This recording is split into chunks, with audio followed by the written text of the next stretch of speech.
is waters, but no coffee.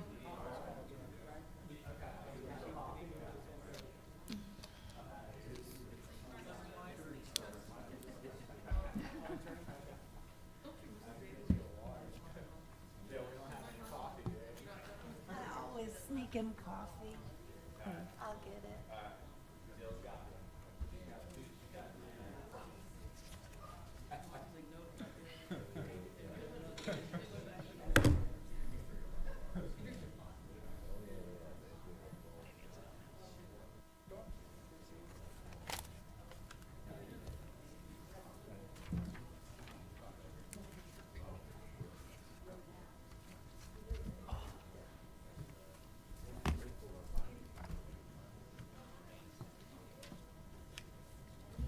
Yeah, someone dropped it from HR.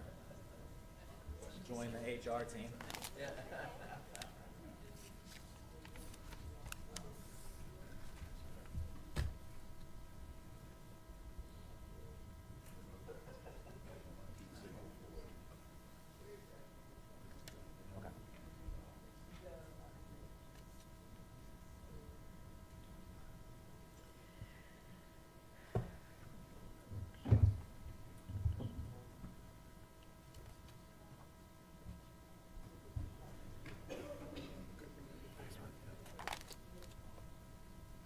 How come I'm not raising it?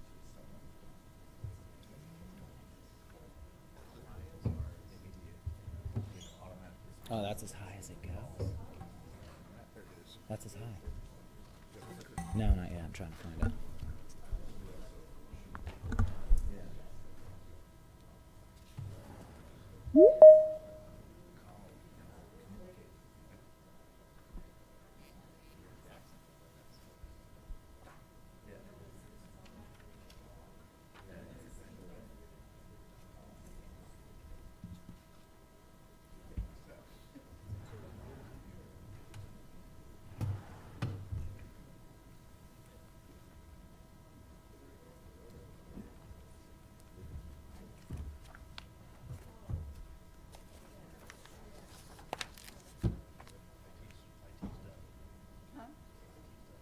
Oh, okay. Everybody's here?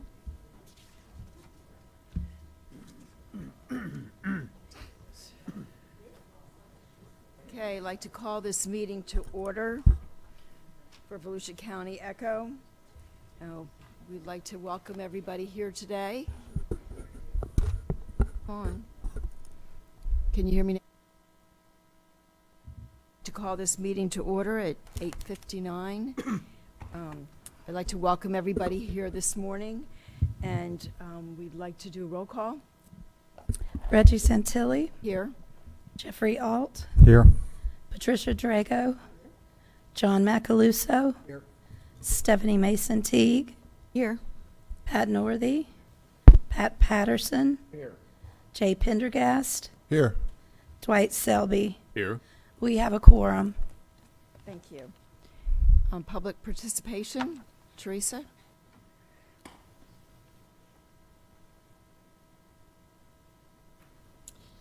Good morning, Echo Board and staff. Thank you all for the time that has been put in on these projects, doing the eligibility tour, and I know the time that you have spent reviewing each one of these projects. So on behalf of the cities of DeLand, Orange City, Ponce Inlet, Port Orange, and a couple of not-for-profits, we would like to show our support for all of those projects and ask for favorable consideration with especially the city of DeBary and the exceptional status that is before you. The other thing I wanted to bring up is the Alabama Greenway extension was tentatively scheduled to have the ribbon cutting next week. That has been delayed because of scheduling conflicts, but that will be coming to you within like the next 30 days. Thank you. Thank you, Teresa. Thank you for all your hard work. Okay, has everybody had a chance to read the minutes of August 14th?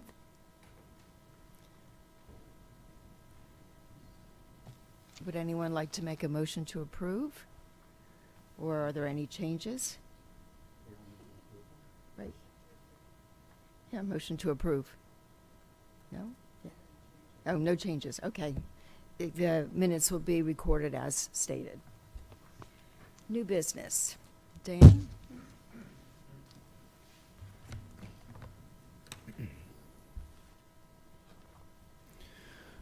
All right, so today we have a scope change request from the City of South Daytona. In your agenda is a memo as well as the City of South Daytona's request. So this is for the Reed Canal Park scope change. This was awarded in 2005 for $200,000 for Phase 2 of Reed Canal Park, which funded restrooms, picnic tables, pavilions, playground equipment, grills, and a recreational trail. They're requesting a scope change to relocate the existing playground equipment to Ned Wagner. And they also plan to introduce the new playground elements of the prehistoric themed playground that comes before you today to be scored. And they're asking approval for this scope change.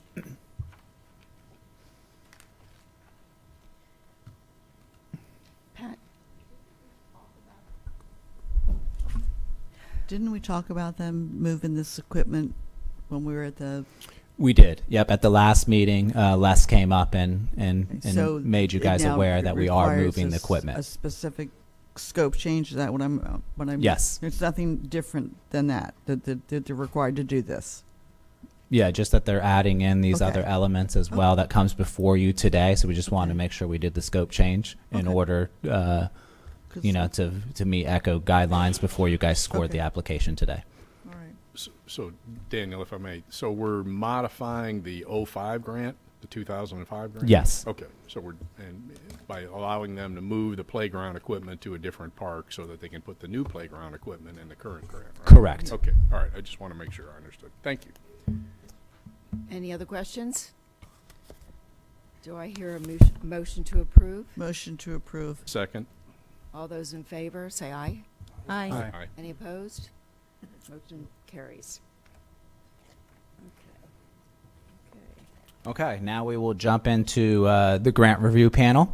I'm just going to go over some procedures before we start. So we will review each application individually, and then we will score those. There can be committee discussion and the opportunity to ask the applicant questions, and we do have a representative here from each application. Remember, we're using the new score sheet, which you have in front of you, which is the 4 pages. And then we will do a roll call to verbally call out the scores, and Ashlyn will put them into the matrix as we move along. Remember, the highest and lowest score will be removed from the average. And then we'll collect them as we go through, and then me and Nick will do some math on the projects. Any questions? We can use our original score sheets from home if we did it at home, right? Correct. Okay, Yep. we don't have to use the ones that are. Yeah, I just wanted to make sure that you guys had enough just in case there were any changes. All right, so next we will jump into the exceptional status vote. So this is where we will vote on exceptional status for the city of DeBary. Remember, an exceptional project is paramount or crucial countywide importance, which provides significantly large numbers of people in all areas of the county. When evaluating exceptional status, there are some certain criteria that you guys should be looking for. So, a robust feasibility study, public impact, letters of support, marketing plan, partnerships, and we will need 7 of 9 to move this to be exceptional status today. Okay, we ready for a roll call? Yeah, you good. Do you need a motion to Do we do want that? questions or, Sure. Any questions? yeah, can we have the applicant up here? Yeah.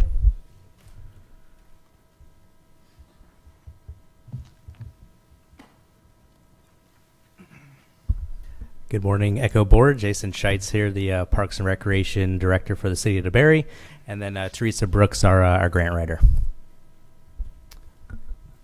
Thank you. What are the main differences between this grant and the last time you submitted? And I'm primarily looking for budget. Yeah, so we there was two main updates. We did update the budget to provide more detail. So the previous application had the budget that was from the feasibility study, so more so the projections for that.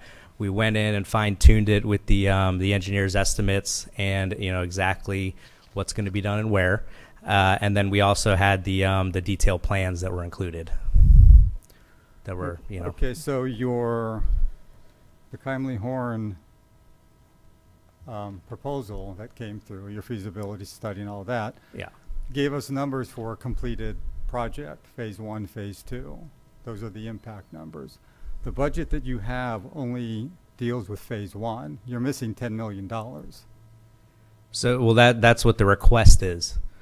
So that's the difference. The feasibility study is the whole project long term, whereas the fine-tuned budget for this specific request is what's in the application. Yeah, but you're asking for an exceptional status for a completed full project, and there's no information about where that money is coming from.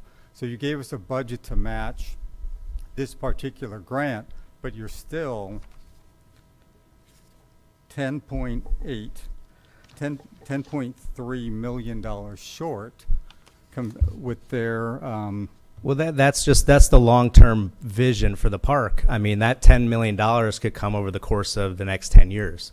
We're not sure. Right now, our focus is phase 1, getting the park open to the public with the amenities that are presented to you all in the ECHO grant. But once again, the master plan that was presented to us and to the taxpayers shows a completed park. And we don't have a timeline for that. So how are taxpayers ensured that you're going to complete this project? Port Orange put a $30 million bond issue, on their ballot. They passed it. Ormond Beach now has money set aside in the general fund each year to match projects like this. I don't see any information from you saying where this money is going to come from to complete this project. Well, again, it's the long-term vision. The project that's going to be completed as far as ECHO is concerned is phase 1. That's the money that we're requesting. That's the money the taxpayers are going to be providing towards the project up to the $5 million or $2.5 million match. That will get the park open. That'll get it completed to the point where it's open to the public and ready to go. From there, we just build on it as time goes.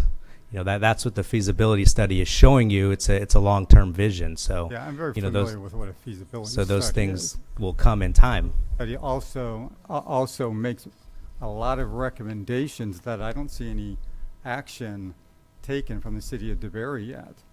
Recommending partnerships, equity partners, sponsorships, establishing a 501c3 foundation for the project to make it eligible for broader range of grant and donor dollars, creation of an endowment fund. You haven't made any movement on that. Not at this time, no. Again, long-term vision. That's what we're facing there. So, right now we're focused on phase 1. We want to get this portion complete. We want to get the park open to the public. So that's where we're at right now. Okay, I'm done. Any other questions? Good morning. I think the park looks beautiful and the access to the public and the river is amazing. I do have a couple of questions. There's a lot of information provided in the grant. So what exactly is included in phase 1 specifically? So phase 1 is going to start with the upland area. So first and foremost, we need to get the park accessible. So we're going to have the entrance redone to a 3-way stop there. You guys saw when you visited how there's a bend there now, and it makes it difficult to get into the property. So that'll kick things off, along with the parking area, the restrooms, and the things that we have developed on the uplands to get people into the park. The next part of that phase 1 project will progress into the water amenities, which includes a kayak launch, fishing pier, observation tower, and then boardwalks to get people access to the berm, as well as kind of shoring up that berm to make it walkable the entire 2 miles. And then we'll also be cutting some nature trails throughout the oak hammock canopy and the rest of the park. So there will be two structures. There'll be restrooms and you said a observation tower? Observation tower, and then we also have in the request the small welcome center. I don't know if you guys catch that's in there. That was a revision from the last round. There are maintenance items on the plans, but remember that's on the city. That's not part of the request. We have to provide that just to get things open and get things maintained. But yeah, that's everything. That's the total for almost $4.5 million. So there'll be a welcome center, parking area, observation tower, kayak launch, and about 1 mile of trail along the berm. So the 1.7? berm's 2 2 miles total, and we're also gonna have a restroom facility that'll be in the Uplands area, right off the parking lot. There'll be restrooms, the fishing pier, and the kayak launch. Okay. At one point, it looked like the operating costs for the park would be $500,000. Is that, did I read that correctly? What is Approximately, your- yeah, with staff and maintenance and everything, yes. So that's going to be put onto the park operating costs. I noticed that currently that's more than all the other parks put together. That'll be, part of our Parks and Rec budget. It's our total budget is around $2 million a year for our complete park system. Staffing wise, we're probably around $500,000-$600,000 in staffing, and then you have the rest of the maintenance costs that trickle down from there. So it's not quite as much as all the parks, but it's, let's say, a quarter of our parks budget will be added on to maintain this park. The operating costs I was looking at, and Yeah. it said that it's going to be open 7 days a week, and there'd be 24/7 security. Can you expand on that? Not 24/7 security. So as far as staffing goes, we'll be staffing the park 7 days a week. As far as the security goes, have looked into different things as far as what we have at our other facilities with, cameras and locking the gates and things like that. But we do plan to staff it and have it open 7 days a week as of now is what the plan is calling for. So in the exceptional status, it's request, it says maybe 29,000 people are expected when looking at a 5-year period and looking at all the demographic information that was included. City of DeBerry is 25,000 people? Our total residents, right? yeah, 25, So close to it. That's a pretty significant cost to the residents and the tax base to operate that park every year. Was that brought up at any of the focus groups? I didn't see notes. I saw, and kudos to that, the focus groups and the surveys and things like that about what could be done at the park and future uses. There was also a whole lot of information about just enjoying the outdoors in general, which was nice, but Yeah. I don't think the park will ever include pickleball or football. Is that or Correct. soccer? Yeah. It's going to be passive. Or It's golf. going to be nature-based conservation. Nothing really ever came up as far as the operations go. I mean, there's just a ton of support. I think people were just excited to kind of get ready and hopefully get this thing open soon. We did the tours and the feedback prior as part of the feasibility study. And there's a turnout of about 500 people, that came out. It sold out, just a lot of positivity. So people at the time, weren't really concerned about that. Those things will come. We'll go through the budget process, internally, and those will all get built in. But I think with the amount of support we have for the project, that it won't be a problem. I guess that was my main question is it a park that's going to be a liability to your taxpayers and to the area with the limited marketing budget? It looked like there was about $2,000 put aside for marketing of this park, which seems pretty small in order to reach that. I think it was called the secondary group of people that would come to the park, all of Volusia County, to find out about it. And it's free to enter? As of now, yeah. Yep. We don't charge admission fees at any of our parks. None of the facilities that we toured, as far as comparables, charge admission just to get in. However, we'll have events, programming, things of that nature that would be fee-based. And a lot of our fees, the way they stand right now as far as programming, essentially cover themselves when you talk about cost recovery and things like that. But those are the discussions that will come up and we'll have during the budget process with the city.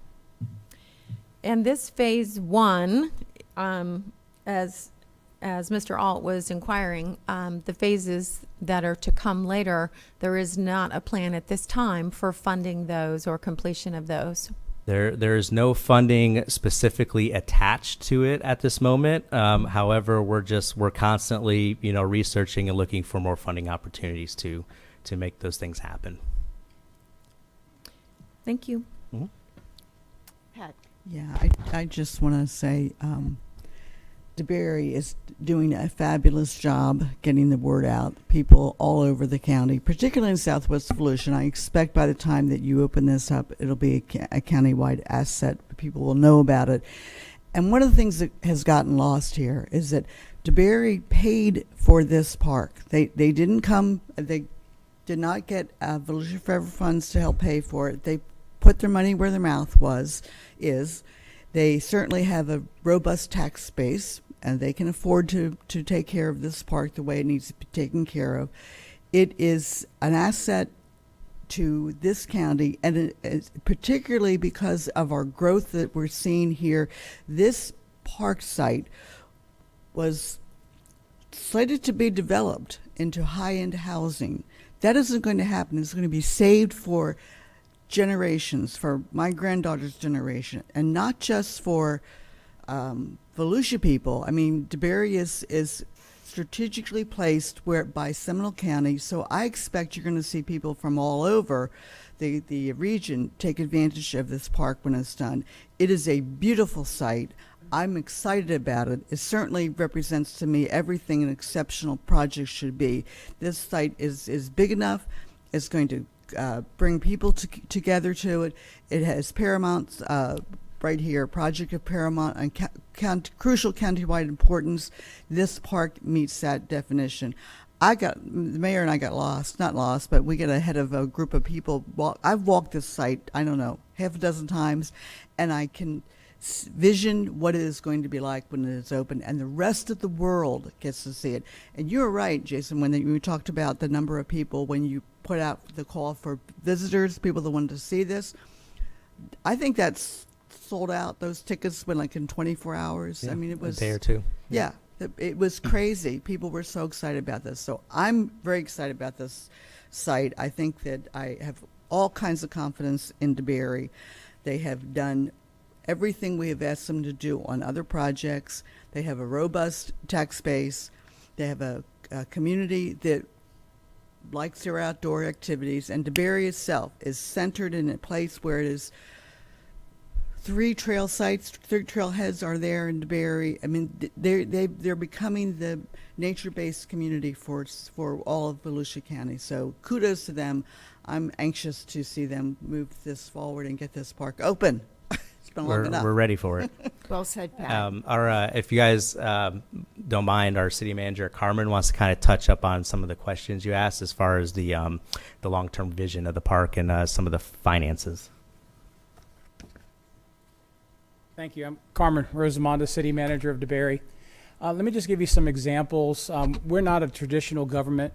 We don't go out and borrow money to build these particular projects and pay interest rates and everything else. Have all you need. Yeah. I'll just give you some examples. I mean, we have 5 major projects going on right now in the city of DeBerry. I mean, road projects and everything else. They total about $22 million. If you look at our budget presentation just last week, we have $9.5 million in grants and state appropriations. And we're very successful with the Florida legislature on getting those particular legislative appropriations.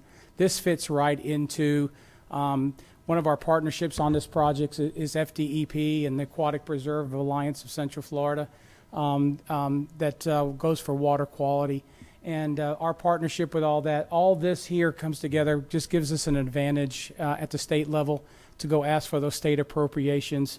We are very confident that we'll be building this particular project out using not only our money, but also other folks' money, as we call it, from the Florida legislature and everything else. So we're very successful in getting those dollars. We don't have to go out and borrow money to go do these projects.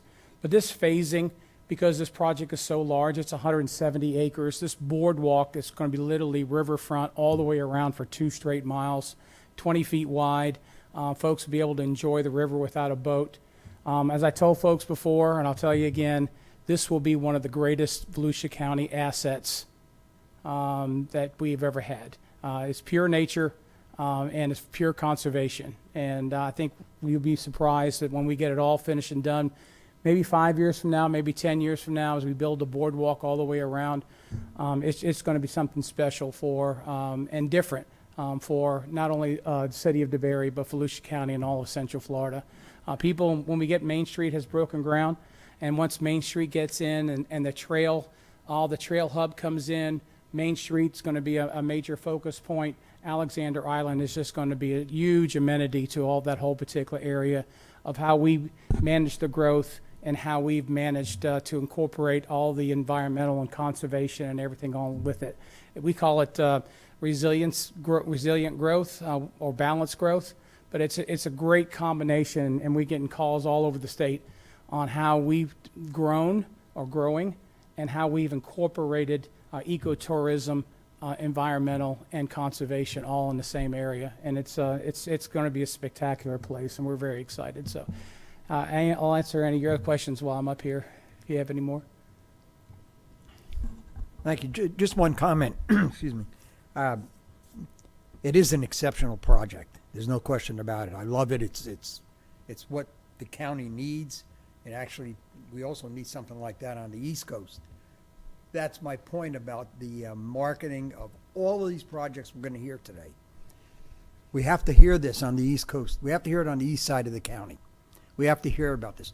I look for places to take my grandkids all the time around the county, whether it's conservation or recreation. So please let us hear about it on the east side of the county. Well, one of the things that, you talk about the marketing budget, but one of the things that we've done since we've, the mayor and council and I have come in since 2019 is we established one of the most efficient and effective communication departments in Volusia County.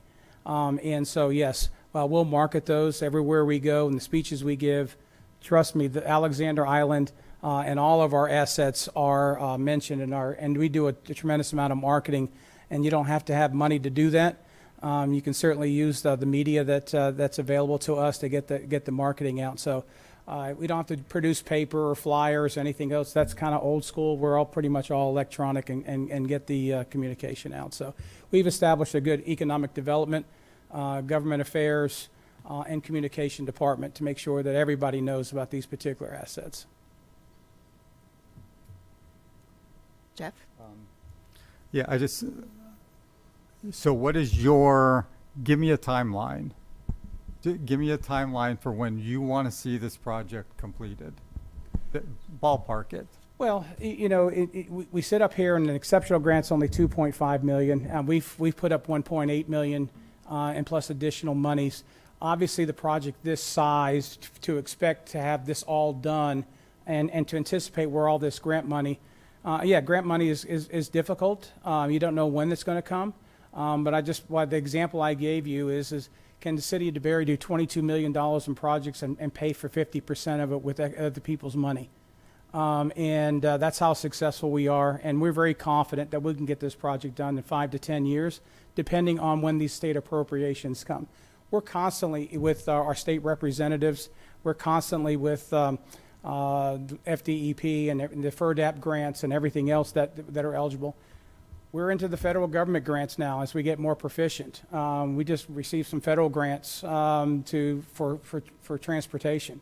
And so now we're into, we got a pretty top-notch lobbying group, and I think we'll be into the federal government as well to be able to get the dollars there. But to give you an exact timeline of exactly when this project's going to be done, I can't do that. However, with these dollars that have come here, we'll have this park open.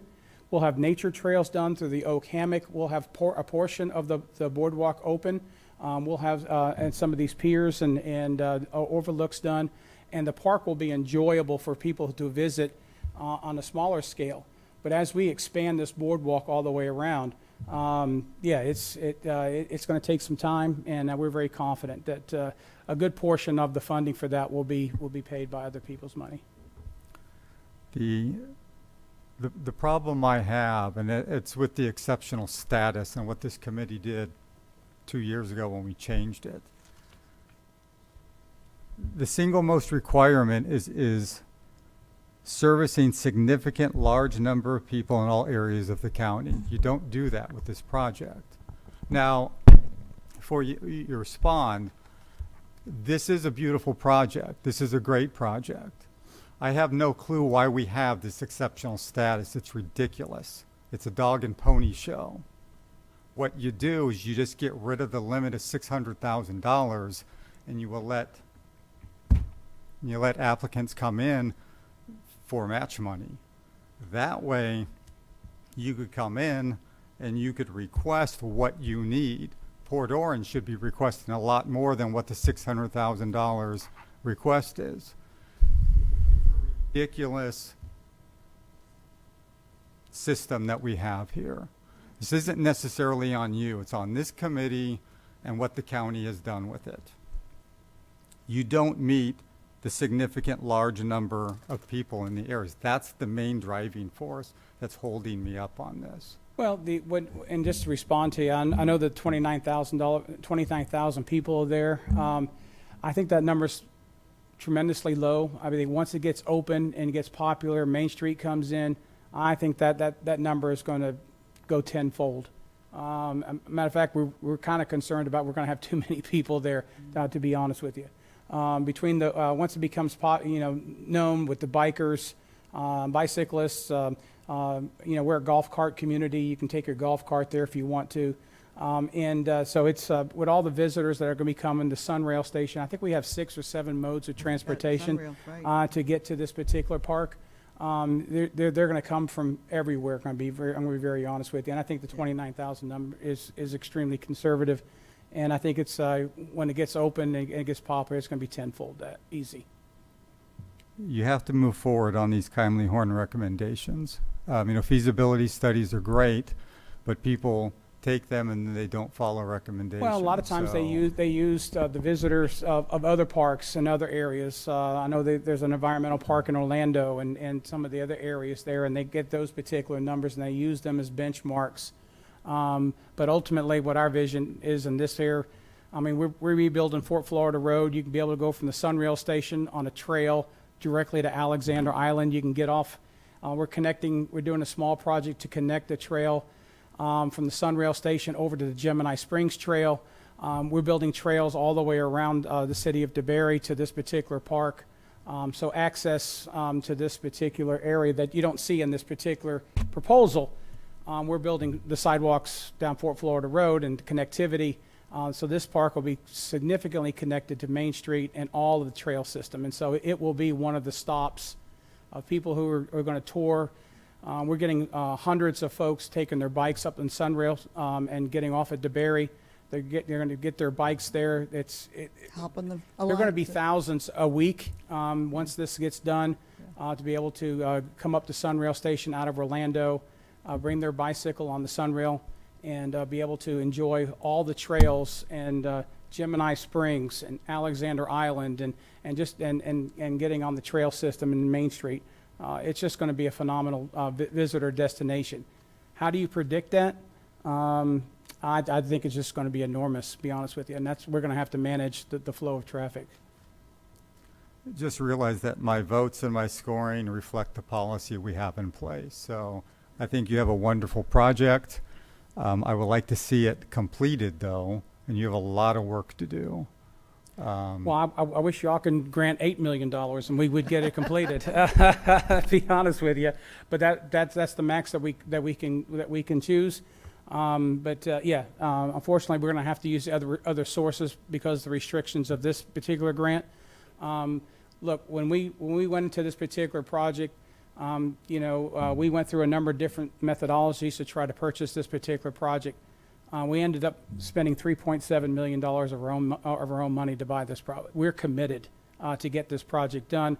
We see the vision of the benefits, not only for DeBerry, but for all of Volusia County. This is going to be a tremendous asset, and I think something that I think all of Volusia County is going to be proud of. Half of your impact area, is in Seminole County, and that's a large. They're wealthy people, so getting them up to DeBerry to also not only experience the park, but to experience your new downtown and shop in your stores and everything. Well, I'm going to be very honest with you. When you plan marketing, you gotta combine all that. I hate to say this, but sometimes the park markets itself. We've already had conversations with Seminole County. They want to bring ferry service at some point in time to Alexander Island from Seminole County. And so they want to link, they have a desire to link Alexander Island to Seminole County through various marine transportation and other things like that through Sunrail. And so they're also, we've had meetings with many commissioners. I've had meetings with many commissioners from Seminole County who want to link us with them because they see it's such a valuable asset to all of Central Florida. Does the bike trail connect to the Riverwalk in Sanford?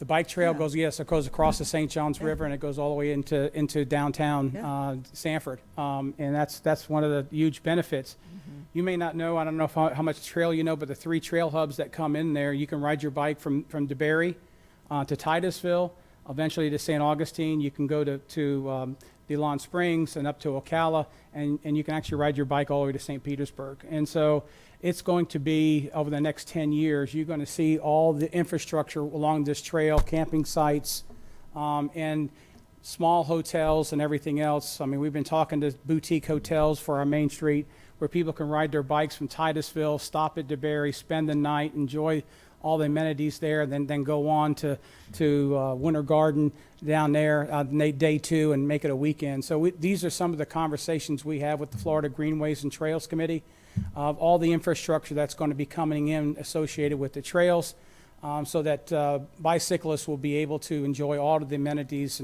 and you'll find that it's going to be a major entertainment type of system there. Because right now the developers in Main Street believe it's going to be a lot of restaurants and social activities there at Main Street, and so it's just going to be a hub for all of that ecotourism and bicycle transportation.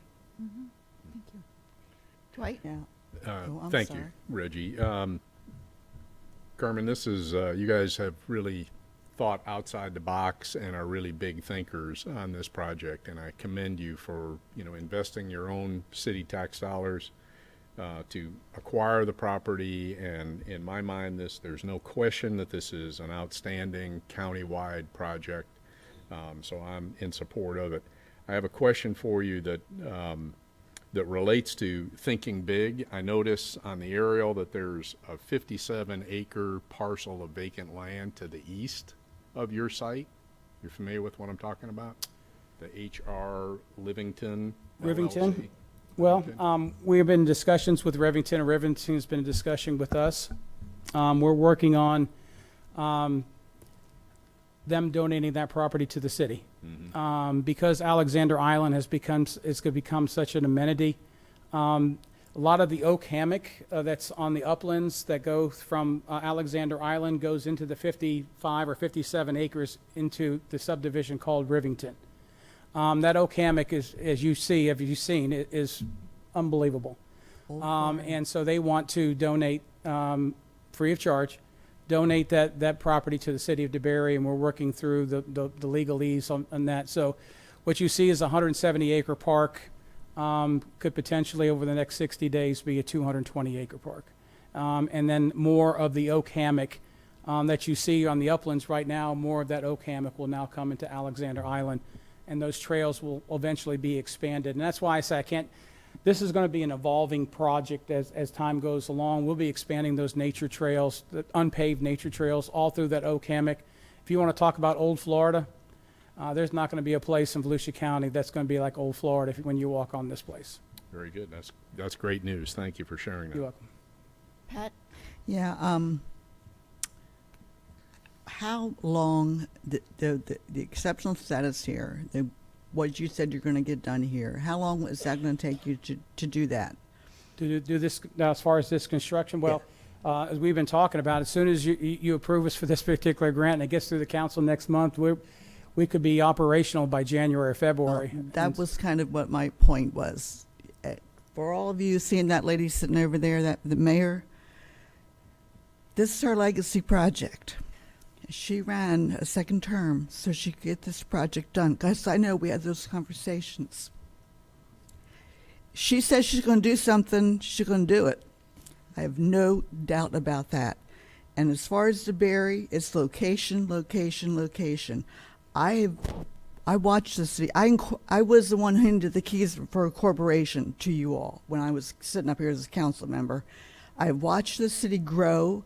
I have watched the city when it has some really bad days. I've watched the city go through some litigation, and you all have come out. I wish my city ran half as well as what DeBerry does. I have full confidence that what you say, because you two work well together, what you say is going to get done is going to get done. But in my opinion, it's going to get done because she's going to push it. She can't run again. In what, 2 years you have, Karen, left? 2 years? Yeah.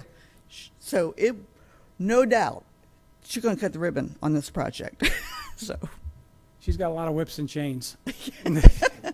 I just want to give her credit where credit is due, because this is a big vision project, and Karen has a big vision. Yeah, and this is a special project. You know, you can go along the St. Johns River. How many places on the St. Johns River in Volusia County where people can enjoy the river without a boat?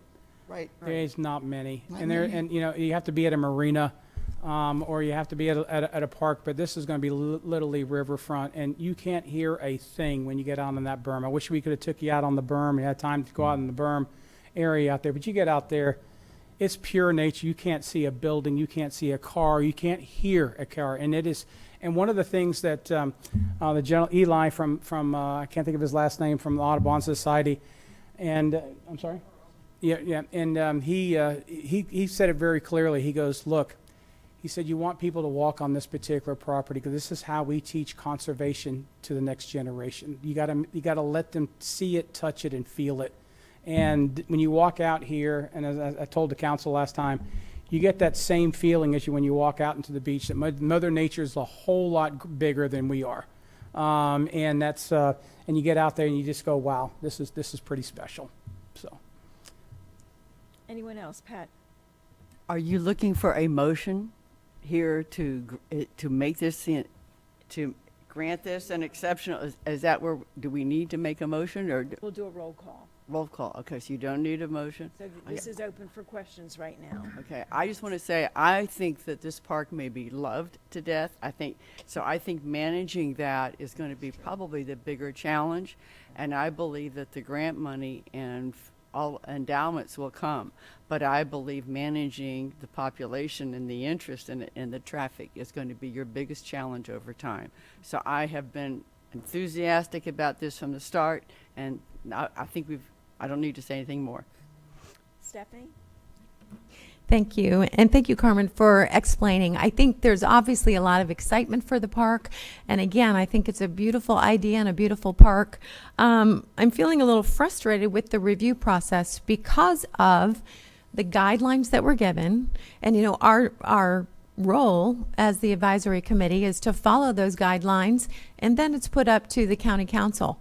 I don't think this is an easy discussion, but I think that the guidelines as they are laid out now, some of our applications are lacking. I think you did a wonderful job of things like the needs assessment. Some of the others haven't. And it becomes difficult as a reviewer to follow this rubric, as is our guideline, and then make a vote based on our heart. You know, all of our hearts are saying, this is amazing, this is fabulous, this is wonderful, all the people are going to love it. Yet, the actual guidelines that we're presented with to follow are perhaps not met. And that makes it difficult as a reviewer. So who then is responsible for making that decision? Who has that discretionary power? That's the county council. We're here as an advisory committee to follow those guidelines. And I'm just saying that because we've got 4 grants to review today. And many of them fall in that same kind of category where they don't really meet this, even though we may love the project, even though it sounds fantastic and wonderful. It makes it difficult as a reviewer, as an advisory body. However, the actual, the buck stops at the county council. They do have that discretionary power that I don't believe I, as a reviewer, have.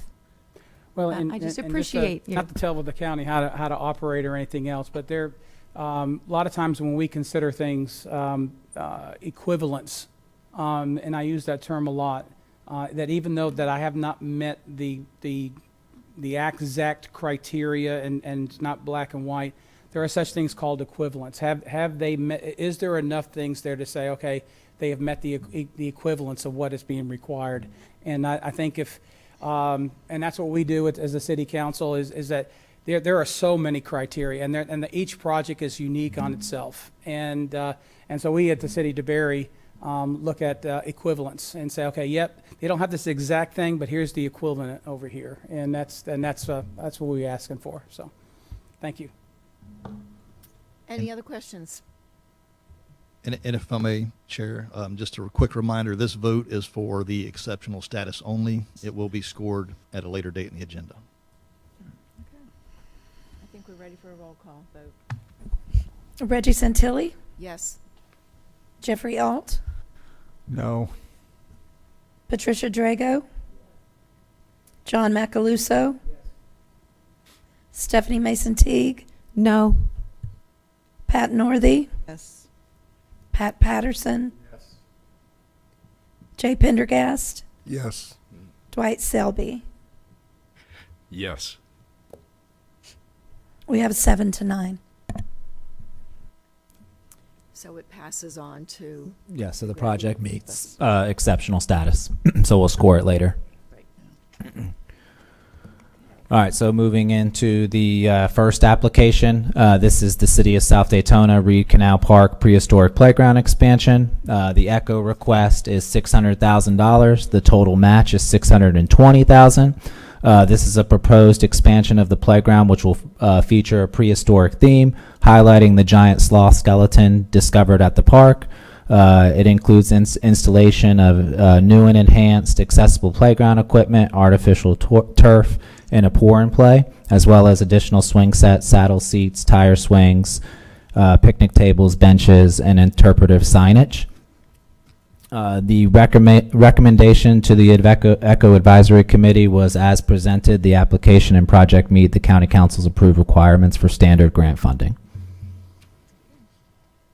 do we have the applicant here?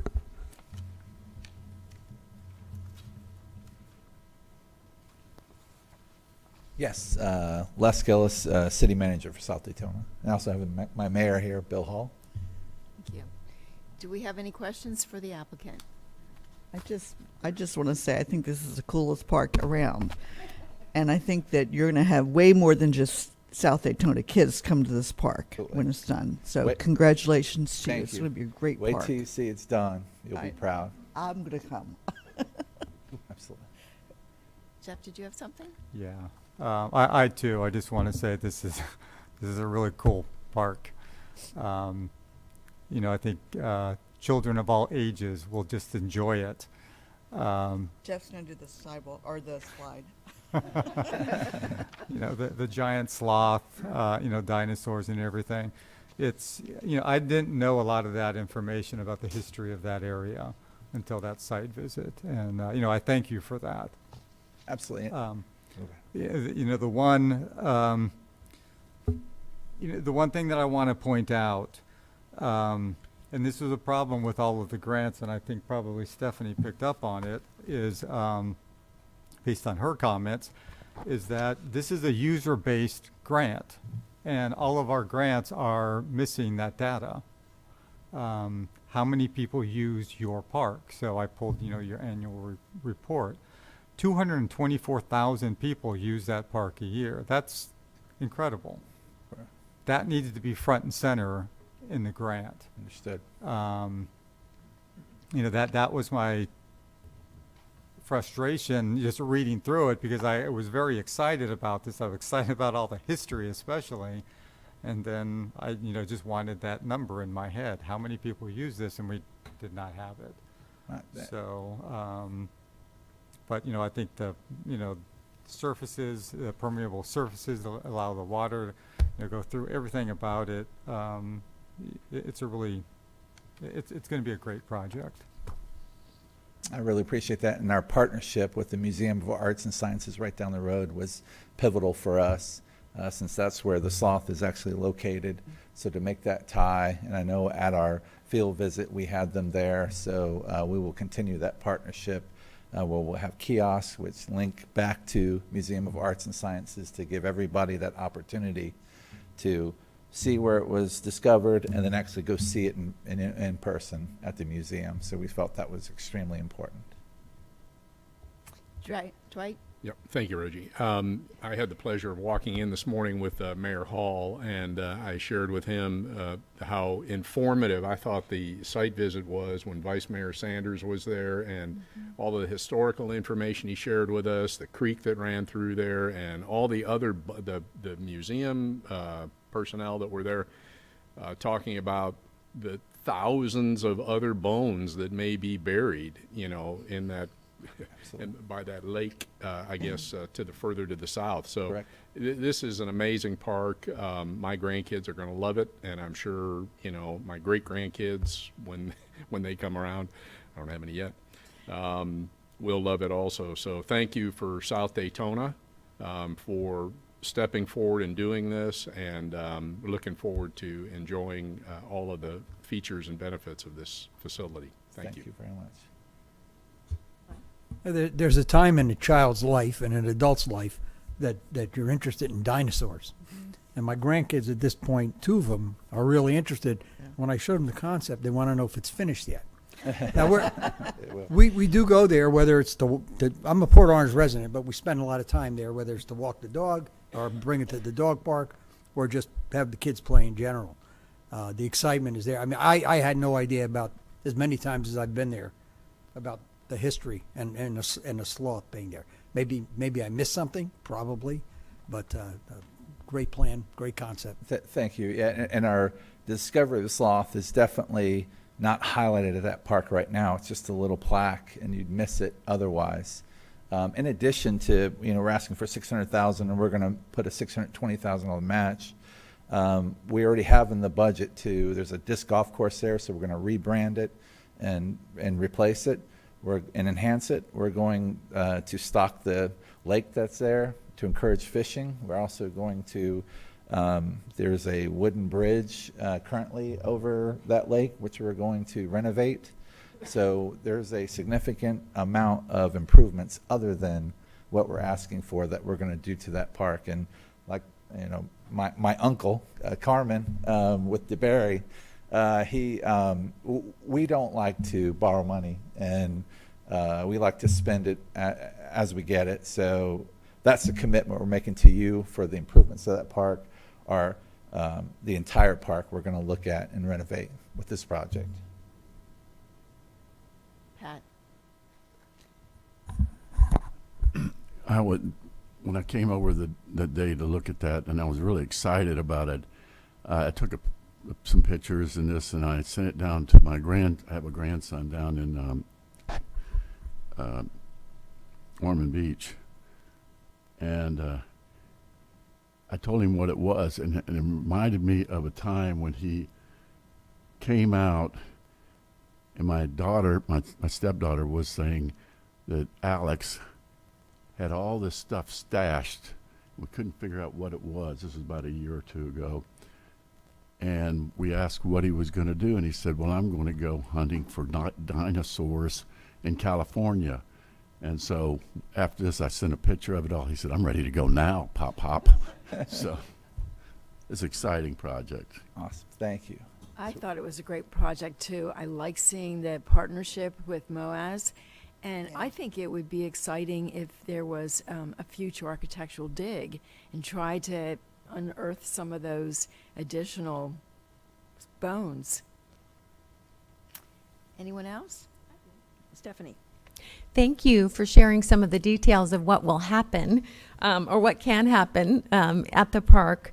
I think it's a wonderful idea. The partnership with MOAS is great. You're working with Zach Zacharias, I bet. That is absolutely correct. Yes, yes. You could name him because everyone knows him in this town. So, especially next to the giant ground sloth. I like that you actually consulted with disabled individuals and organizations when looking at the ADA compliance and accessibility. Sometimes we think we know what's best for people, but actually asking them is great. I love that you did that. The park is definitely built around the giant ground sloth. And when I was looking through the budget detail, have you found one yet? Is someone going to be able to build absolutely. that? Yes, Okay. and it's actually it's going to be custom made. Okay. And we couldn't find anybody in the U.S. who would custom make it, so we had to go outside of the U.S. and we're working on those details and finalizing it. And in fact, we were just talking like, oh, we need to follow up and let them know, hey, this, we need to start preparing. So, but yeah, we've got some really good designs on a custom made. And of course, if you, with us, we want a very specific thing. So we've gone through many iterations with them, but we're quick and decisive. And like I said, it's going to be amazing. The height, 15 feet, it'll be amazing what's out there. Well, that was the important thing that I wondered was missing. With your business plan, feasibility study, and marketing plan, as I did state before, Mr. Alt had referred to, many of the applications are lacking the details and the specifics of things that would make the story fun to read, that Absolutely. narrative of what you expect to do, maybe educational classes around the sloth or clubs or organizations that could have programs or educational things happening at the park, which I think you probably are planning to do. Yes. That would be great to learn more about that as we read through these applications, some of those specific details, that narrative that really make it meaningful. But I appreciate you sharing them verbally today. Thank you. And our Vice Mayor, Eric Sander, who was out there, gave the initial presentation. He will definitely, and so will our mayor, definitely be out there with kids and doing tours, and because we all love this history and the history of this park. The story hasn't been told, so we want to put that out there. Absolutely. May I? Say a few words? Yes. So, I'm a fifth generation South Daytona resident, if you count Herbert Street as part of South Daytona. My point being that last week I was at the elementary school and I got the pleasure of speaking to 2 kindergarten classes, and we called it Patriotic Day. But one of the things I shared with them was the concept of this park. They all wanted to go right then. They wanted to see it. They wanted to touch it. They've all seen some of the movies that are out there. So the teachers worked on that. And so I know that the publicity is going to get out there. I tell people all the time that the 2 most important things I talk about in my world is my family and then my city. And this is my 42nd year with the city as an employee, if you will, and I've been blessed with a 3rd term.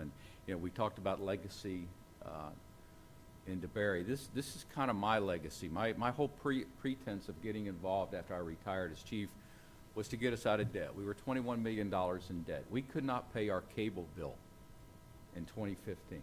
Les worked in Public Works. They kept turning the cable off. Exactly right. Because we couldn't pay the cable bill every month. They had to wait till people did water deposits to make the payments. We are now debt-free. With Les and the council and all the things we put in motion, in November we became debt-free in our little community. We're 13,004 square miles. It hasn't changed since 1878 when they first laid out the plans for South Daytona. So when I tell you I love my little community, I'm not going anywhere. I got 4 more years until my wife drags me off to out west somewhere. But long story short, this park has always been a pride and joy for us. And the vision that we put forth, and Les has taken the bull by the horns, if you will, and we gave him this much, and Les has turned it into this much. So I can't talk enough. I can stand here for hours and tell you how much this community and this park is going to mean. We had 2 events in the last couple of years. One was a drive-through boo at Halloween. We had 2,500 cars drive through. We gave away pounds and pounds of coffee, coffee candy. The biggest contributor was this guy here. At Christmas time, we had a drive-through North Pole. We had about 2,000 cars drive through that one. They were backed up past Herbert Street on Nova Road just to get into our park. Those of you that live in Port Orange, you know what I'm talking about. When we tell you this park is patronized daily, it's unbelievable how many people come to that park. But we ask for your assistance. It's going to happen. We're going to have a ribbon cutting that we're all going to be proud of. We don't do anything halfway. There you go. Thank you. Are there any other questions? Just, I want to talk about the giant sloth again. Yes. Is absolutely. is that, how are they building that? Is that going to be styrofoam carved and then covered with fiberglass, or do you know? Yeah, it'll be hard surface, so a fiberglass, and we thought it was important to make it climbable, if you will, and so there'll be safety padding, underneath, and that's what we're working through right now is how climbable do we want it. I don't know if you want a child up 15 feet, probably not, so we're kind of limit that in the design, so but it'll be something to behold. Construction's one of my strong suits, so I will be out there every day of the construction and see that this gets done, and I'll probably participate in that. But it's something we're really looking forward to. And a secondary bonus, as an aside too, I wanted to mention relocating the existing playground over to Ned Wagner Park, which is severely underutilized right now. There's a basketball court, and we have one spring police car that you ride on for little kids. That's it. So when I was telling the residents there that we're going to relocate the playground equipment from Reconnout Park over there, they were extremely happy. In fact, I was with a couple of employees, and a lady reached out and gave me a hug, and they all reacted like she was going to attack me. I'm like, no, we're all okay. We're all okay. She's just happy, So that's an added benefit to. So basically, you're getting two projects for one with this grant. So I wanted to mention that as well. So is the sloth being built off-site and then? That's correct. It'll be. So just make sure when it gets shipped in, it's on a flatbed truck, and you do a media release. We will. Oh, we get TV cameras out there. Might have already envisioned it with Museum of Arts and Sciences there, Zach being there. Might have already envisioned that, and might have already envisioned a dig sometime in the future, partnering up with the museum. Any other questions? Are you ready for scoring?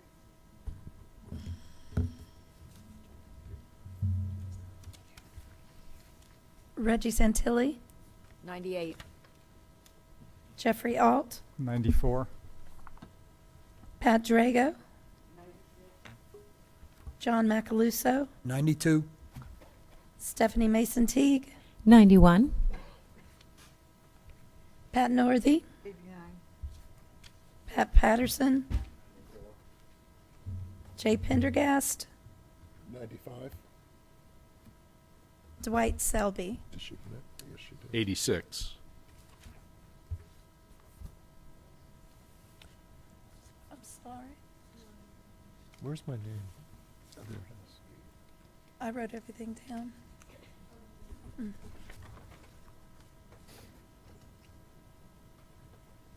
Oh, I gave it a 95. She put a 96 in there. Is she?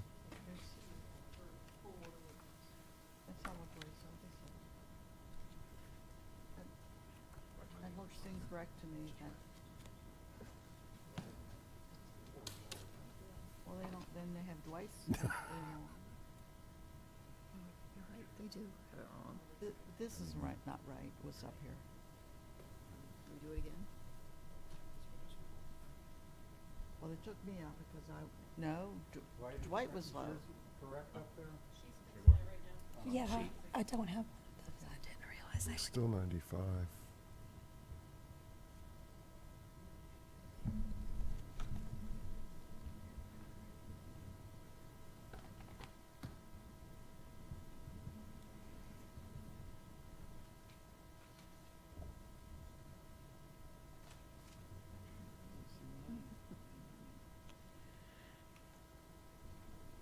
Here's 94.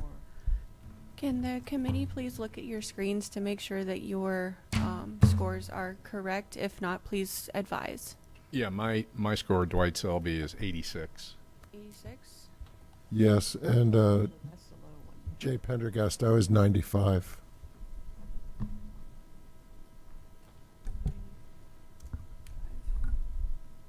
Thank you. So next rotation, we'll call them in order of the sheet. So Yeah, please. we'll do that next time to make the scoring process a little easier. Are all the scores correct from what you guys announced? And Nick and I will do some math just to make sure that the math is correct as well. Everybody good? Okay, so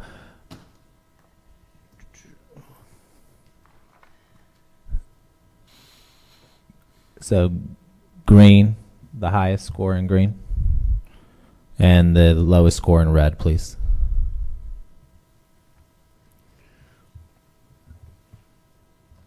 Okay. So the average was a 93. So this meets the recommendation to County Council.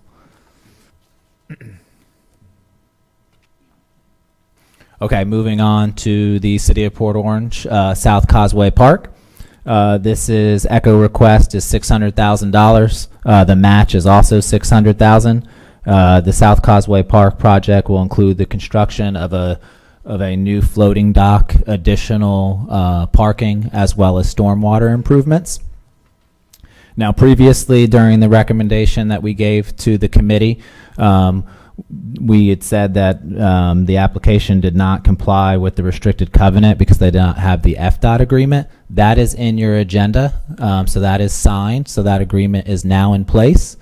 So that information has now been provided, so the application and project will comply with the County Council's approved requirements for standard grant funding. Okay, does the project applicant want to come up? Good morning again, Teresa Brooks, and I have with me Juno Reed, who is the city engineer. Just to clarify, the match amount on this is $902,500. I think he said it was $600, so we do have more match than the $600. The lease agreement is in place. I don't have any updates, any other updates on that. Open for any questions? Any questions? Yeah. Do you have any numbers? How many people use this Okay. causeway? So I have personally gone down there and sat and counted the cars in the parking lot. And on the weekends, I've counted 120 cars on the weekends. And on any given day, I went random days, and I've counted between 40 and 80 on weekdays. That is the best estimate I can give you. I'm not sure who can answer this, but this seems to be part of a much larger project with a grand total of $5,623,000. Okay. Can you explain that? Yes, I can explain that. You're referring to the master plan attached to the FDOT lease? Is that what you're referring to? I guess. Okay, so. I'm not quite sure what All right, so that is for the Down Under project, which is actually on the other side of the Dunlawton Bridge on the north side. And because the lease agreement encompasses that piece of property and the piece of property where we're making improvements, FDOT included that as an exhibit on the lease agreement. I was not comfortable removing it from the lease agreement, but what we're asking for is on the south side, the southwest side of the causeway. And that $5 million is for the other side. And it's very confusing. Okay. It was very confusing to me. I looked at it and I went back and forth and had the attorneys confirm, wait a minute, this isn't the property. And they said, yes, it is. So it's all under one lease agreement. Okay, so the safety lighting and murals to enhance the area, the water taxi possibility, pedestrian plaza, all that. That is for That is for the other, opposite side. the opposite side, but it's an exhibit to the FDOT lease agreement. And once we were down there, Juno and I were talking, and we thought it was just a really great idea to maybe try to incorporate some murals on the South Causeway side as well. But that was after the application, had already been submitted. So that would be above and beyond. Okay. And that match of 902, this is what I was referring to as a problem with our structure. I have no, I do not understand why we have a $600,000 cap and then a 2.5. It makes no sense because they're the same thing. They're the same thing. So we would have liked to have asked for additional money, but I talked with staff about it and thought I might have a little more difficult time meeting the exceptional status with our time frame being as it was. So the city had to come forward with additional matching funds, and we requested the maximum allowed under the standard. So hopefully, when the focus groups come around and they're reviewing the ECHO program, maybe an increase in the standard and the exceptional could be considered. Because I agree with you. You just get rid of the exceptional grant and people could come in for up to $2.5 million. It cleans up the paperwork That's and gets even rid better. of. That's even better. Or increase the 2.5, because there's, additional money sitting there. So increase the 2.5 to maybe 4 or 5 million, because construction costs continuously are skyrocketing, and we could have a lot more projects funded, especially in Port Orange when the $30 million the bonding just passed. They're going to have a lot of projects coming forward. So. It's also, this is primarily for that dock, but right in the ballot resolution, if people would read it, the E is described as whereas access to the Atlantic Ocean through the establishment of oceanfront parks and provisions of off-beach parking promotes outdoor recreational activity. That's what your dock does. So I didn't that's check what the this whole E. situation does. And we lose sight of that. That's why it's also extremely important to have accurate user numbers. So it would help us out. And the user number thing is something we've talked about internally, trying to come up with a way, because there's no charge, there's no gate to go through. So, aside from having someone from staff sit down there and literally count visitor and count cars, we're trying to come up with a way to at least maybe come up with an accurate estimate of overall visitors for the facility. Okay, so if you all know my courier, you all know my courier, Mr. Brooks. I send him out to parks to randomly count users, and then I multiply it, assuming that the same number of users are here, that day every week. And before I do that, I have to call the city's police department and say, look, there's a 70-year-old man that's sitting there counting children using your park. That is the only way that we've done it. Now, the city of DeLand did get a demonstration from a company that actually, it's too technical for me to speak intelligently about, but it pings things and gives you the number of users. That they have to have a cell phone. So you have to assume if there's a child there, there's a parent there with a cell phone. So they did a demo, and they actually did it at Earl Brown Park. And we have way underreported the number of users at Earl Brown Park. So if there are any suggestions maybe this board could come up with to assist the grantees on trying to provide more accurate counting, we're all ears. Any other questions? Stephanie? Thank you, Teresa, and thank you for explaining the Down Under. I had that because I was like, oh, a water taxi and murals. This is so exciting. That's coming. That's coming. Can you give an example? It does list that there are fundraisers and community activities. Do you have anything planned for that side of the park? On, wait a On minute. the side where this grant. Fundraisers for Mhm, that? It said that No, there it's- was, No, that is for the other side. it's all over there. Which is going to be a passive cultural, more Mm-hmm. cultural, water taxi, et cetera. On this side, it's a boat ramp and dock. That's And that's pretty much it. very which- heavily used. That's pretty much, Which is it. wonderful. And the first water access grant that I've seen come before you in a very, very long time.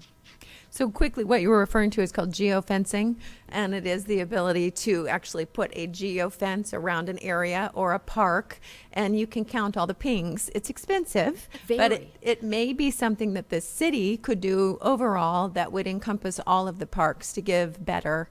And I'm not sure, you're looking like, I don't know.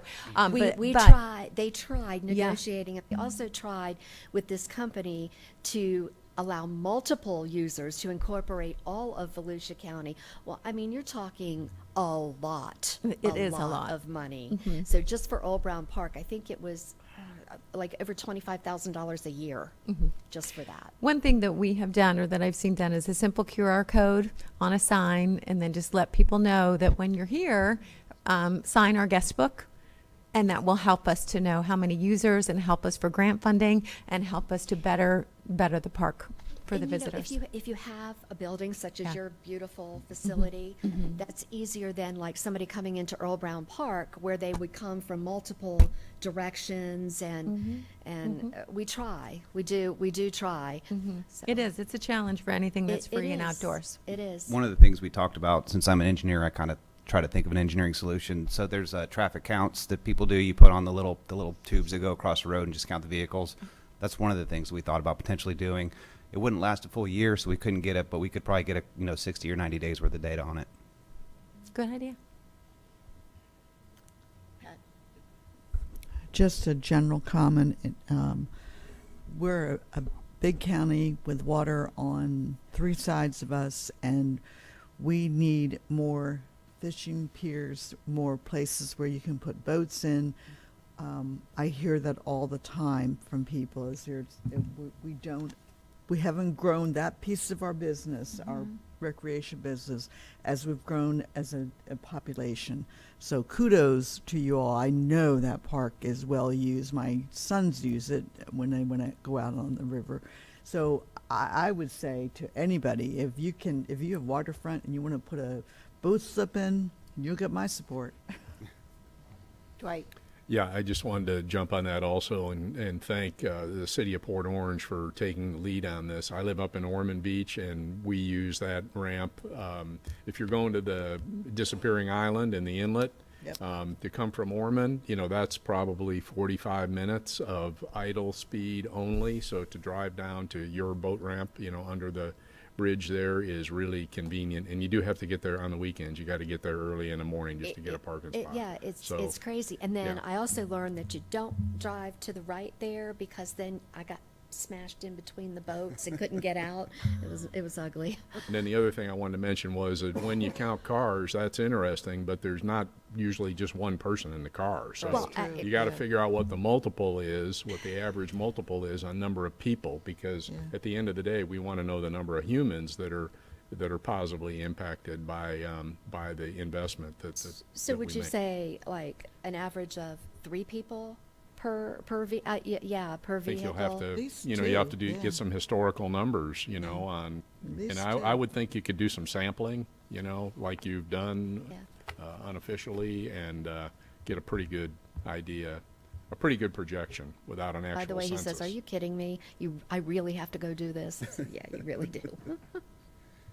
Any other questions? One more comment. Just want to point out again, your strategic plan is out of date. It's You're impo- using data from 2016 for this 2017-22 plan, so that needs to be. It's in the process of being updated, and I think I made a note on there that it was in the process of being updated, and we just didn't have, and I don't think it's complete yet, but thank you. Ready to score? Reggie Santilli, 95. Jeffrey Alt, 80. Pat Drago, John Macaluso, 93. Stephanie Mason Teague, 90. Pat Patterson. I'm sorry, can you repeat? 82, he said. Pat Northey, 94. Dwight Selby. 88. Give me from what I Jay. handed you. Need Jay Pendergrass. You forgot me. Do you know what page it was? 87. Hello? We got it, 87. No, I didn't even say a word. The number's 91. Sorry about that. What is going on here? Oh, yeah, you go. No.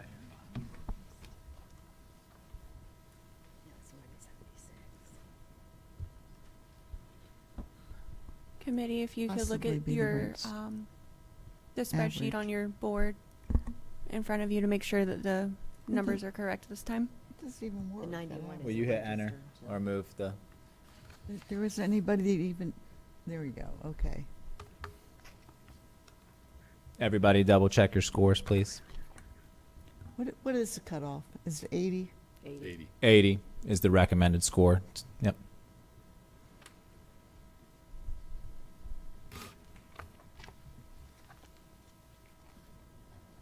Everybody good?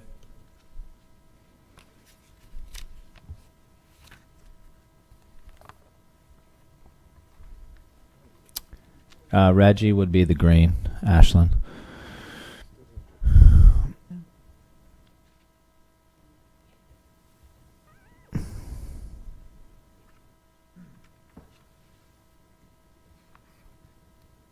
Okay.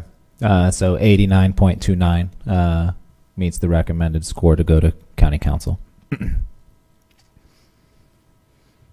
right, so moving on to project 3.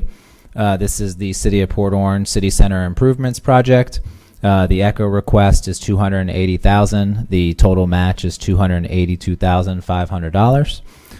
This project will encompass an addition of a large covered pavilion, an ADA compliant restroom facilities, various amenities including picnic tables and grills.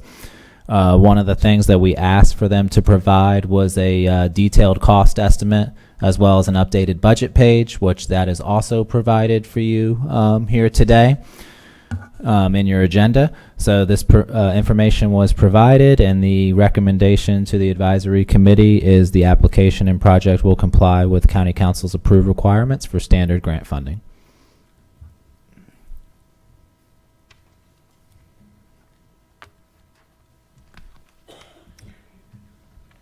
Okay, do we have any questions?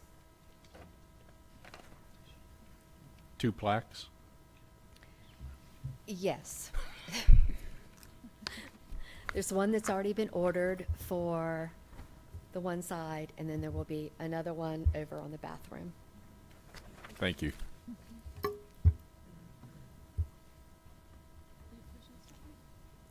Just a comment. If anyone has ever been on that side of the field and needed some facilities during a game, believe me, this is well worth it. Porta potties, yeah. Okay, Jeff. Just comment. Yeah, I agree with John. They're much needed.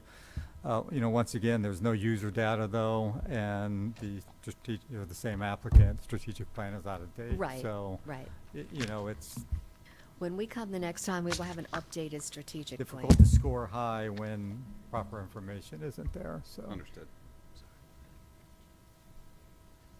Stephanie?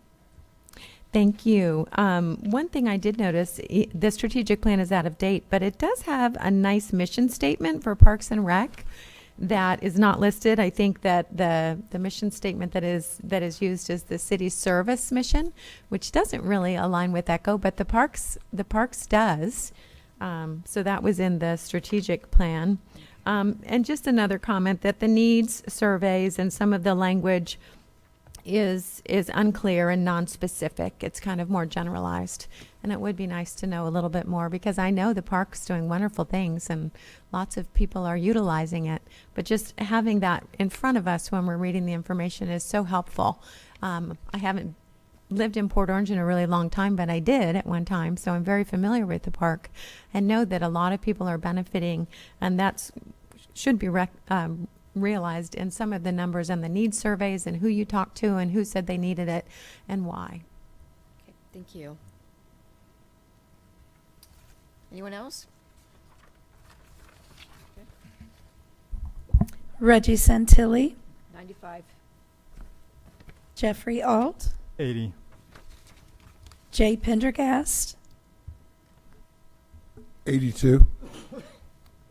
Pat Drago, John Macaluso, 93. Stephanie Mason Teague, 86. Pat Patterson, Give me a break here for a minute. Checking my numbers here.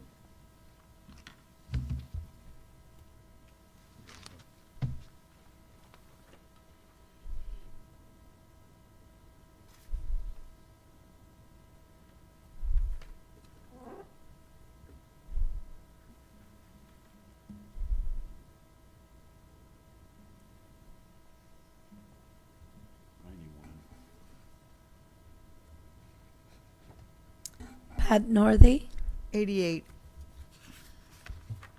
Dwight Selby, 86. Thank you.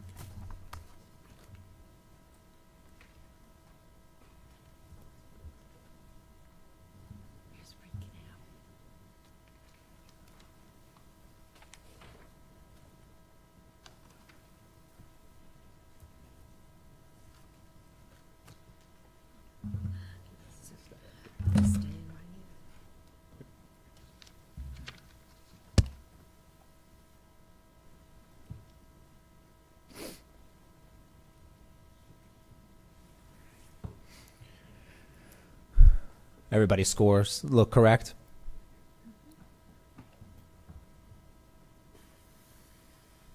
Okay. City of Port Orange City Center Improvement Project, 87.71, will be recommended to County Council as well. All right. The last project today to be scored is City of DeBary, Alexander Island. Echo request $2.5 million. The cash match is $1,880,500, and the land match is $625,000 for a total match of $2,505,500. This application seeks to develop Alexander Island Park, a passive park situated along the St. Johns River. This park will provide public amenities for passive recreation, paved and unpaved trails, a fishing pier, observation deck, and a kayak launch. As presented, the application provides evidence of meeting the requirements for exceptional grant funding, and the application and project meet the County Council's approved requirements for exceptional grant funding. Does the applicant want to come up again for more questions? Covered it. Do we have any more questions? No? Okay, guess we're ready for scoring. Reggie Santilli, 97. Jeffrey Alt, 67. Jay Pendergast, 97. Pat Drago, John Macaluso, Stephanie Mason Teague, 84. Pat Patterson, 96. Pat Northey, 95. Dwight Selby, 91.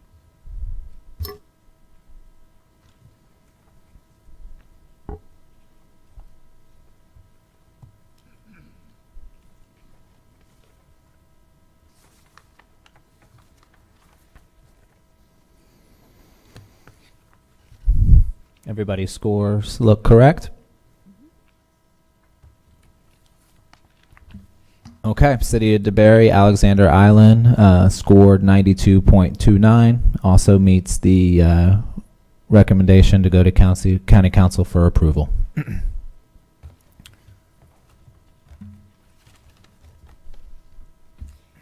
Congratulations, all applicants. Thank you for coming in and explaining your projects to us, and goes on to county council. Yes, and the tentative date to go to county council will be November 19th. Which I Daniel, believe good morning. is It's Sabrina Slack, Assistant County Attorney. Can we have a motion to recommend them to County Council, please? Oh, do I hear a motion? Yeah, I'll make that motion. All those in favor, say aye. Aye. Aye. Opposed? Motion carries. Thank you. Okay, staff comments? Okay, so a few things I wanted to bring to your attention. First is the ECHO strategic plan that was discussed at the last meeting. So that did go out for bid. We did have an evaluation committee. We did not accept the bid that came forward to us. We only had one.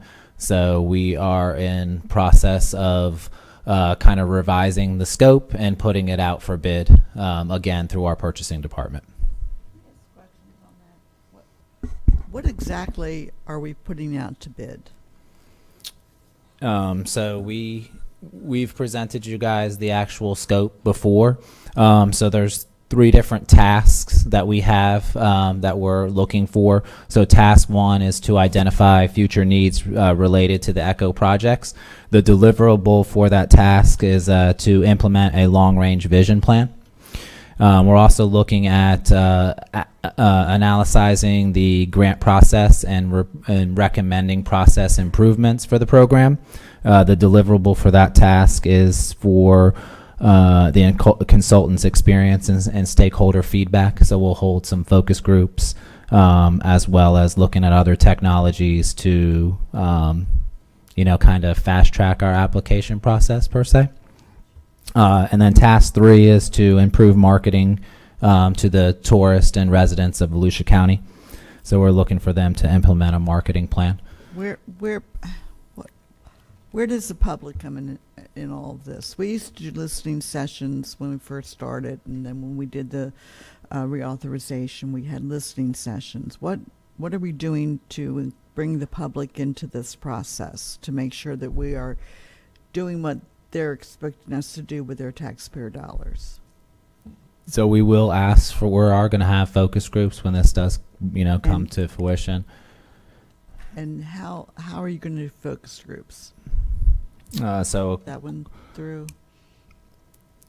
right now we're going to kind of see what Actually, happens. Yeah. And we'll include, people from this. So why do you think we did not get a, why did the committee not select I don't even know who the person was, but did not select them? What happened? We had 3 on the committee. What was presented to us, we did not think that they met the qualifications for what we're looking for, especially with grant processes. They lacked having any experience with that.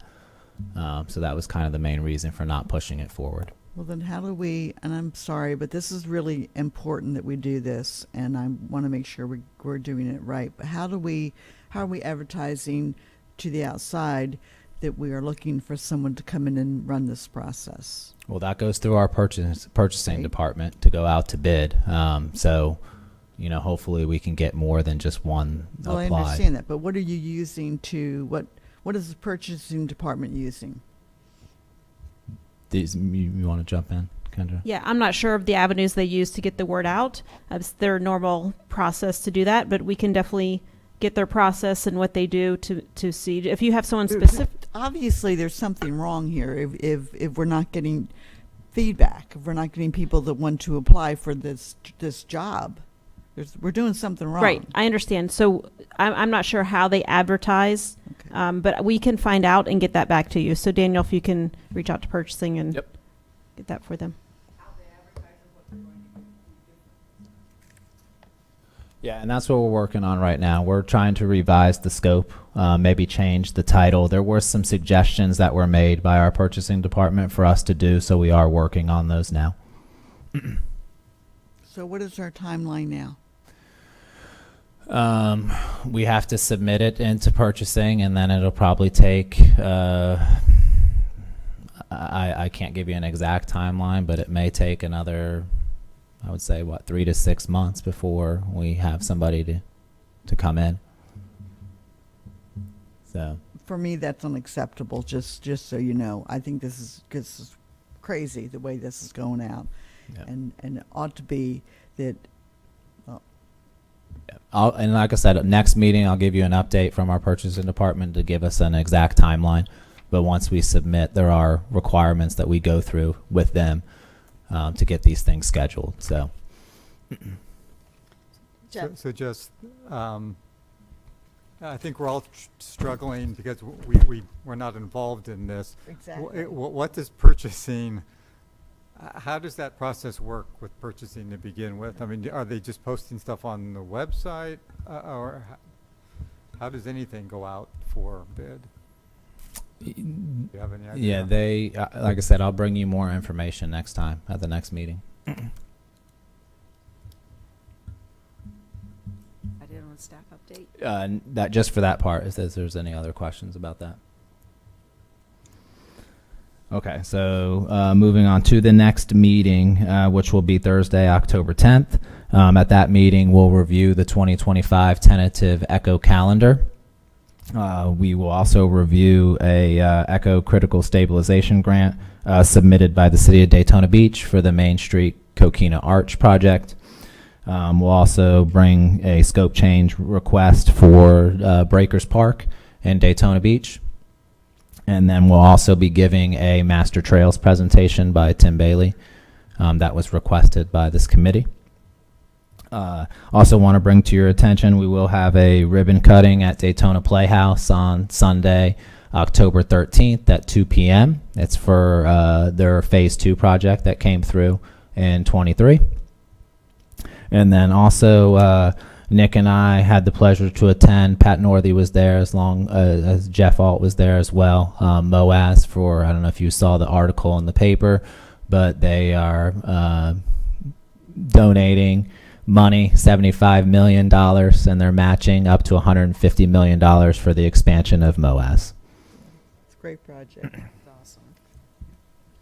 And that's all I have for staff comments. Advisory committee comments. Dwight? Yeah, I just, regretfully, I will not be able to attend the October 10th meeting. I have a commitment out of town. But other than that, no comments. Okay. Jay, any comments? No, I'm good. Thank you. Pat? Good. Yeah, the only thing I want to elaborate on is Daniel talked about the MOAS announcement, and yeah, Pat and I were there for the presentation. And the one thing I disagree with Hyatt is when he said that he wants to turn MOAS into a regional attraction. I think it's already there. It's one of the only cultural organizations that we're able to talk about in Orlando on that committee as having a real impact and being run to a very high level. So, but his vision is incredible. I think it'll just add to the cultural offerings. And one thing that I want to point out that he did reiterate is when you bring in major corporations like a Boeing and they're going to build a plant here, and they have a lot of high salaried people coming in. Those people want high quality cultural and quality of life experiences in the area. So that's something that to consider as we move forward with the ECHO strategic plan and even the county direct expenditure plan. Stephanie? Yes, thank you. I just wanted to thank everyone on the committee and the applicants. I think it's a privilege to be allowed to serve on this committee, appointed to serve on this committee, and I've enjoyed so much learning more about our amazing Volusia County. And I did say before, I'm feeling frustrated with this review process, so for some of the things that we've already talked about, and I'm just excited to hear that even though it's not as timely as we'd wished, that we are moving forward with the focus groups and the planning process and the visioning process, because I think it's imperative that the applicants have the guidance and the reviewers have the same, so that we can further along these projects even more effectively. But thank you. John? I'd just like to thank the applicants as well. I'd like to challenge us and staff to see, I think we have a level of frustration, and we're looking at going out for a new consultant, and we're looking at 3 to 6 months before that is begun, and probably a 2-year process before we have a completed long-term vision. And I can look around. I know Jeff has pointed out some very specific things, Stephanie, you as well. And I'd love us to explore what possibilities we have to address that within this group in a more timely way, recognizing that this is coming, perhaps, but, you know, what is possible? What can we do? And we will have a new county council of some sort to start in January. I would love to have had us have a discussion and know what's available to us to make the changes that we see need to be at least couched today, and perhaps an opportunity for some public input before we would go forward. I think there are possibilities to move without waiting 3 years. Now, in the past, we did have a workshop when we did raise the grant amounts. That was about 2 years ago. And, you know, I think it is time that we have a workshop where we can discuss that. I know that there's a problem with doing grants on 2 phases. One would be for construction drawings, and that's because there would be no public access. And that would be a change in the guidebook. You want to speak on that? Yeah, I mean, when we do the tentative calendar at the next meeting, that is something that if you guys want to try to incorporate a listening session, then we can try to make that possible. And then the guidebook changes would not come till about March is when usually you guys review the guidebook. That would still be well in advance of 3 years to be able to adapt something. So I appreciate that. Thank you. Is everybody good with that? Okay, sounds good. Thank you, everybody, for coming, all the applicants and for staff. I know you put a lot of work into this. We appreciate it. And at that, I got to update some scores for some math.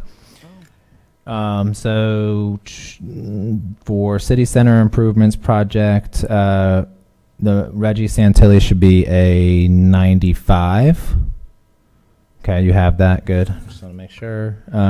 City Center Improvements Project, alt score should be 81, according to the math.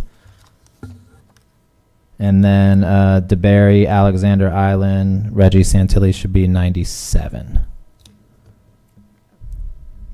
Got it? Okay. All right. So all still meet the required scoring of 80. So that once again, those will go to council on November 19th, which should be a 4 p.m. meeting.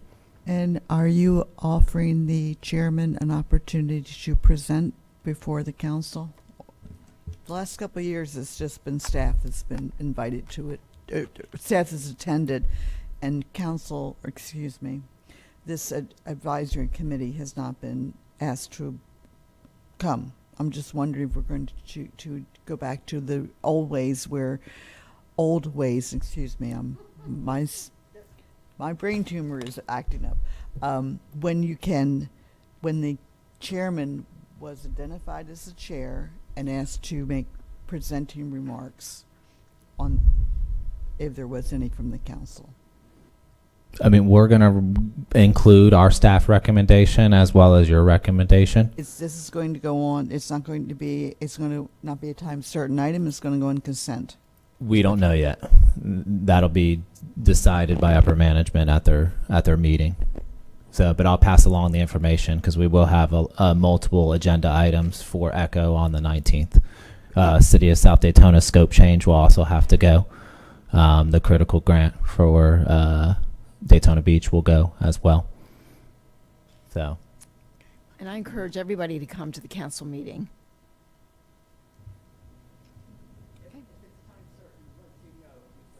Yeah, as soon as I get the approved agenda, I will let you guys know if it's time certain or if it's an item on the agenda. And we should know that about a week before when the agenda conference happens. You know, upper leadership determines if they want to do a time certain on it or not. Okay. Okay, at that, we're adjourned. Thank you. All right, thank you, guys.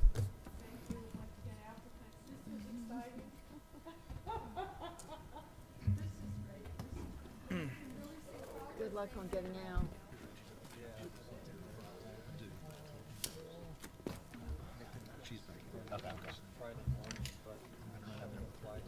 Atlanta? Yeah, because it's going to be up there, probably.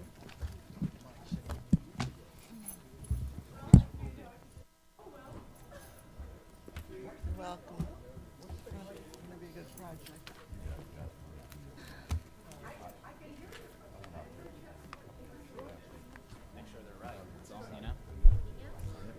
No, y'all are good. Yeah, y'all are good to go. Thanks, guys. Back's hurting today. Oh, I know. Crap, I forgot to tell them. It's good seeing you here, Pat. Hey, guys, before y'all go. It's good seeing you here.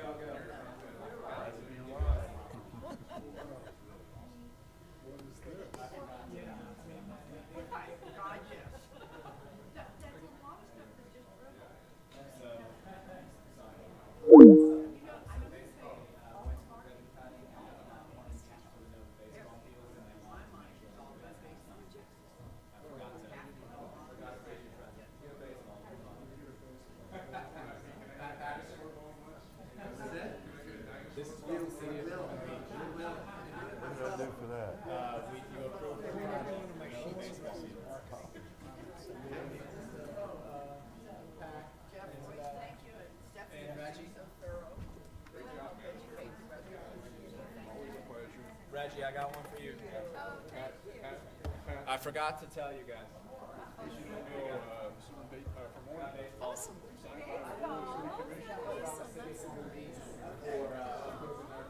They had ribbon cutting. I meant to bring it up. Give y'all a present. I'm not going to do it. You don't have any grandkids or my grandkids are all chasing their work. It's a thank you thing. You don't want to throw it at somebody? I should tell you or something? Somebody else. Okay. No worries. Fortunately, I was out of town.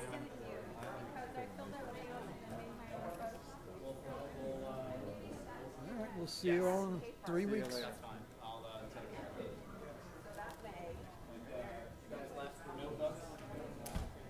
You guys left your notebooks? I left that, this is just my work. Thank y'all.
I texted.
everything, Daniel? Yeah, do you need me to go, or we good? Go with you for a debrief, or? Okay. Yeah.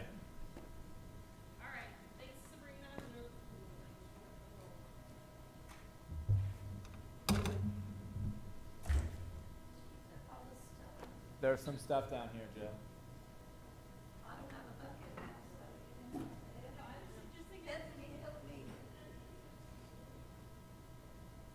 Is this your pen, Nick? Yeah.